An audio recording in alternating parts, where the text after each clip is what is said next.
Hi everybody, thank you for joining in my home buying advice series. I'm following up from yesterday's video on questions to ask when interviewing a professional real estate agent to work for you. I would start with the basics. How long have you been an agent?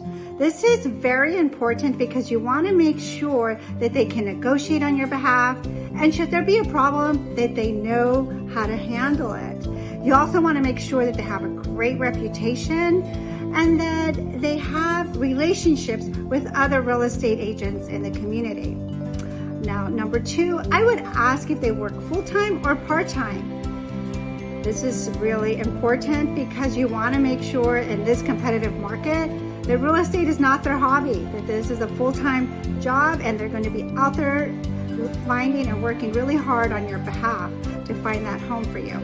Number three, I would ask them if they work with both buyers and sellers or exclusively with buyers. I find that an agent that works with both buyers and sellers has a really good insight on what's happening in the current state of the market. So number four, I would ask them how many homes did they sell to buyers last year. That is also very helpful to have a good insight on their negotiation when they're representing you. Now, I would ask them on number five, how many buyers are they currently working with? And if they're working with a buyer similar to what you're looking for, because you don't want to be competing with their buyer as well. And I find it super helpful and very important if you ask them for references and phone numbers that you can call on some of the people that they sold homes to. So I would say ask them for a reference for someone that they're currently working with, somebody that they just closed an escrow with last month, and somebody that they helped last year. Those are three. So that way you get inside information from others that have worked with them. Of course, check online on the reviews as well, but I find it really helpful just to pick up the phone and ask. Those are really helpful, and I hope you found that helpful. I would also ask if they help buyers in the price point that you're looking for.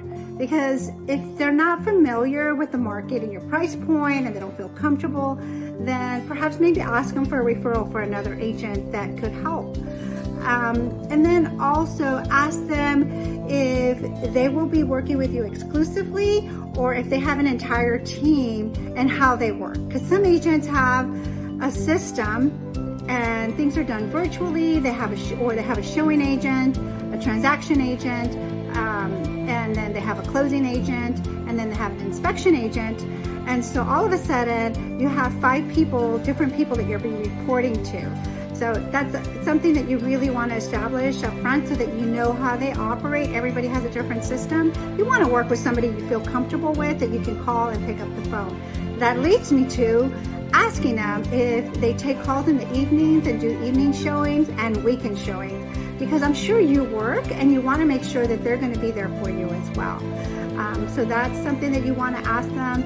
And then, just ask them, how are they working through this competitive market? See what they say. And then lastly, I would ask them if they would share the entire home buying process with you, and if they feel comfortable doing that. And of course, ask them if you hire them, if they would go over the entire purchase agreement contract, if they feel comfortable with doing that, and if they have great resources and a team of professionals that they will be guiding you through the process and referring you to, such as a lender that they will be referring you to, contractors, stagers, insurance. So you want to make sure that they offer you concierge service every step of the way. I hope this information was helpful. If you have any questions for me, I'd love to hear from you. As always, share this information with others you care about. And I look forward to sharing more information tomorrow. Question will be, or I should say a myth, everybody thinks that you need 20% down to buy a home. True or false? Stay tuned tomorrow, and I look forward to sharing more. Rosa Maria Cunha with Berkshire Hathaway, and stay tuned for more home buying advice. Thanks for watching.